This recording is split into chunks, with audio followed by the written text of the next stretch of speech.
Sasa sisi watu wa Nandi kabisa betapa tumekataa na tumesema Gachagua tena na Gachagua ndani. Kwa niaba ya watu wangu wamesema enda ulize Gachagua amekosa nini. Alafu ya pili nikimalizia, munataka tuharibu uhusiano ambaye tumeona wa Kikuyu na Wakale. Na tusiseme ati Raila ameharibu. Raila ako na kiti yake ya AU. Ako kando. Impeachment ya Gachagua si priority. Hata wewe Mheshimiwa Rais ukilala ukiamuka unajua kwa roho yako sio priority. Kuna shida ya SHA, insurance cover ya mambo ya matibabu ambao watu wanakufa kila siku. Kuna mambo ya corruption. Kuna pesa haijakuja kwa counties. Kuna counties yenye wanaendesha corruptions. Hiyo kuna corruption kama ya Adani. Kuna corruption kama ya NHIF. Kuna corruption kama ya mambo ya barabara. Priority haikuwa mambo ya kuimpeach Gachagua. On the onset, the people who are actually the members of parliament who are initiating this impeachment at large, they didn't turn up today for this public participation exercise.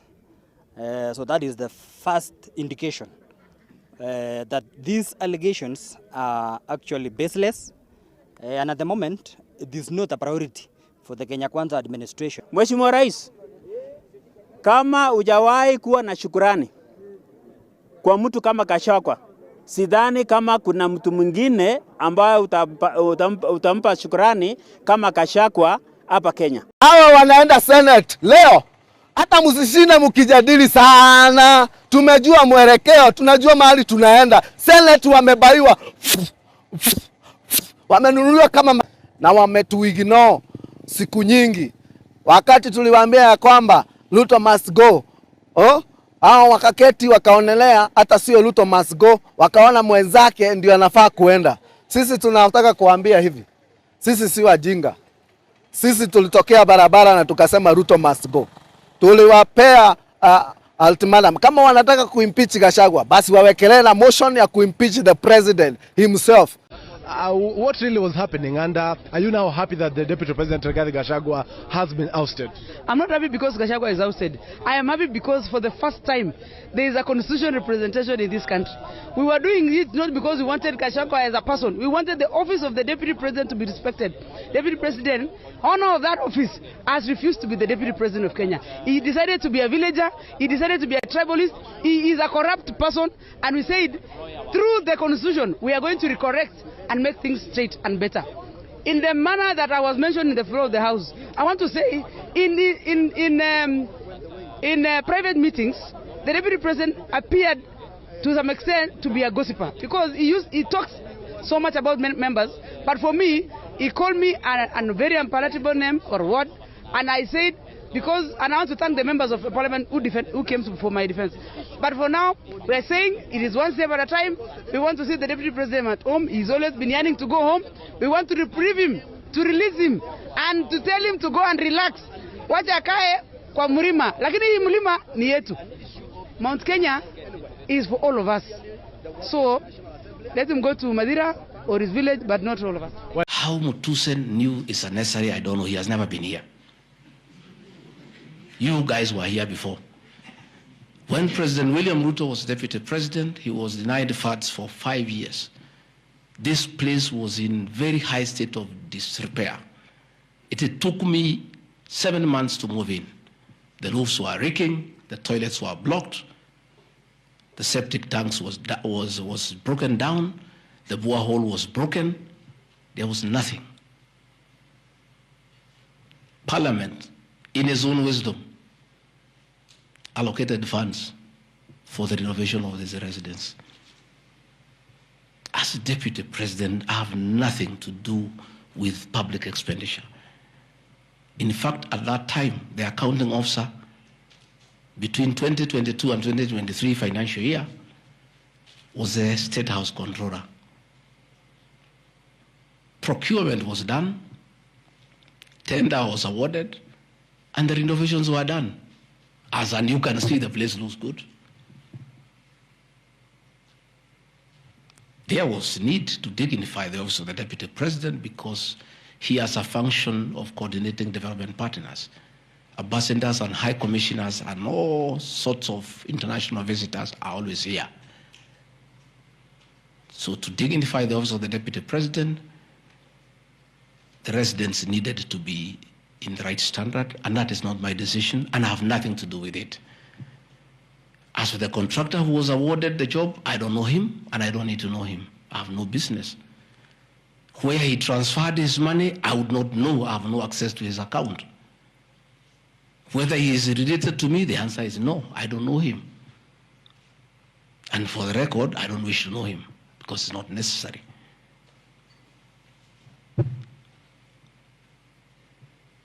Government expenditure is audited every year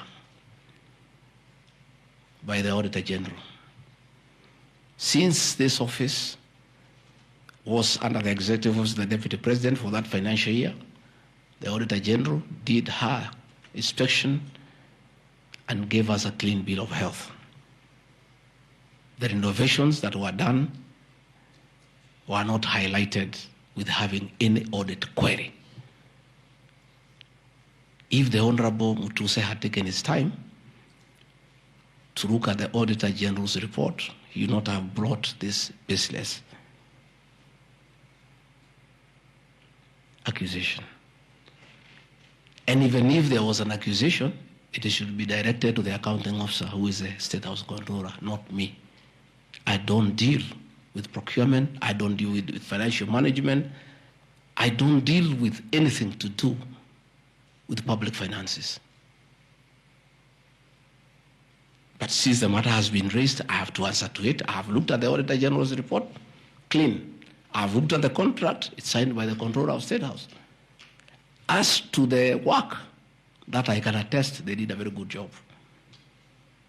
And this residence has been dignified. The same with the residence in Mombasa. You know, the residence in Mombasa is where President William Ruto and his wife, Mama Rachel, were chased away, and the house allocated to the regional commissioner. And on assuming office, I took up the residence. It was in state of disrepair. Again, it was renovated. It's a good place. And I normally go there when I go to Mombasa. And it makes a lot of sense, because before the renovation of that residence, anytime I went to Mombasa, I normally have a huge delegation of security people, hospitality, and all that goes with the office, not really me.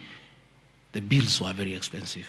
It makes a lot of sense to have an official residence for the Deputy President in Mombasa, so that when he is there, you cut down on public expenditure.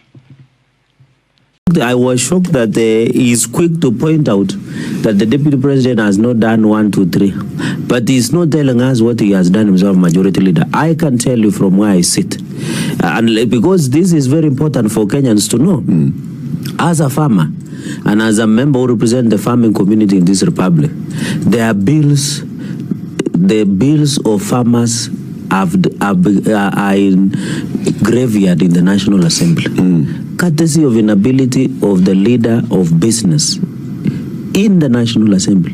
The coffee bill are stalled in the National Assembly. The sugar bill are stalled in the National Assembly. The mang bill are stalled in the National Assembly. The bill sponsored by yours truly on the fight against banditry and cattle wrestling, the anti-livestock bill on produce that I myself drafted it and passed in the Senate, as told almost a year, to fight cattle banditry and wrestling in the North, as told in the National Assembly. The Tea Amendment Bill, as told in the National Assembly. So when you come and tell us you should, so and so, or the Deputy President should have done something about farmers, there are legislative interventions that needs to be done. So you know they say in the Bible, you are basically looking at your brother's log in the eye and forgetting that you have your own. I'm ready to die. I am not fighting the government. I am just telling the government and my brothers who are here, JK, you have said that we need love. Let me tell you, there cannot be no love when you cook the food and you eat it in the house and other people are looking from the window. If you want me to love you, share the little you have. If you want me to love you, don't steal my money, then you wait for the elections to come, then you bribe me, then I vote for you so that you continue stealing from me. Our lives have changed. My life has changed. That's why I speak the things I speak. My brother Osoro, stay in government. Don't fight anybody. Say how the government is good. The problem right now, the government has nothing good to say.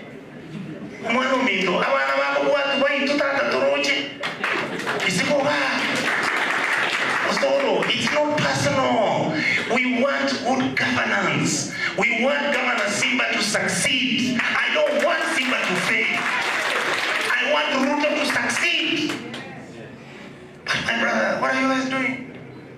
Mwolishivu, mwomuindi. Mwolia ketrako, mwomuindi. Mwolia apoti, mwomuindi.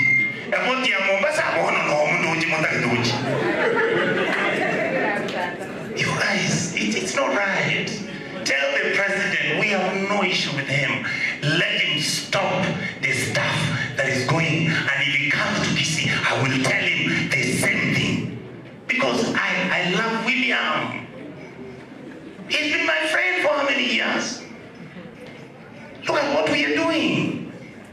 You guys, we have high standards. Look at what Kenyatta did. Moi, even with his incapacities, he had a human heart. He had a feeling about people's lives. And then what are we doing? We act like everybody else is a fool. We act like all the money is supposed to be shared by a few. And after that, you just start telling us, Namutadu. Look at what the advisors of the president are telling him. We will leave corruption where we found it. Then you have no fucking business being in government. You have no business. The reality is people want good governance. We want to share resources fairly and equitably. We want poor children's people to go to school and get educated. Those people will walk to my house in Mosojo in the next 10 years. They'll burn the place and take everything from inside. Watch all of you. Let me say it in English so that people can get it. Recently, I was accused of carrying a crude weapon and a rungu. I want to tell those ignorant people that this is not a rungu. This is a so short. It is a sign of leadership among Kalenjin women, and it's also used to wash a calabash, which carries our milk, which is a thing of great blessings. So please do not insult our culture. Number two, I know that there are people who have been going around saying that because I'm deputy speaker, I cannot speak about the impeachment of the deputy president. Yes, I can. I am the deputy speaker. I am not the substantive speaker. I am also member of Uasin Gishu County. When I made those remarks, I made those remarks as member of parliament, not as deputy speaker. And I am not conflicted or biased in any way, because you can only accuse me of bias if I speak like that while seated on the speaker's chair. I was not sitting on the speaker's chair. And I have no conflict of interest. I am not biased. And stop peddling that notion. And those lawyers who even have the audacity to go to court to say that I am biased and I must recluse myself, even when you ask a judge to recluse themselves, if you don't give satisfactory grounds for their reclusion, they will not recluse themselves. So yes, I will not recluse myself. And I shall continue to speak as member of parliament of Uasin Gishu County, and I'm also the member of parliament of His Excellency the President. Yes. And if he has a problem, I have a right to speak up on his behalf. Yes. He voted for me, yes, and I have no apologies to make. I also want to say that the issue of impeachment, yes, is envisaged in our constitution. A president can be impeached, a deputy president can be impeached, a minister can be impeached. It is provided for. It was envisaged in the constitution. It is not manufactured by members of parliament. So therefore, there is no need to apologize to members of parliament. A motion was brought and the members will look at it. I also want to say that the issue of separation of a principal from their assistant is also biblical. Yes. Yes. It is biblical.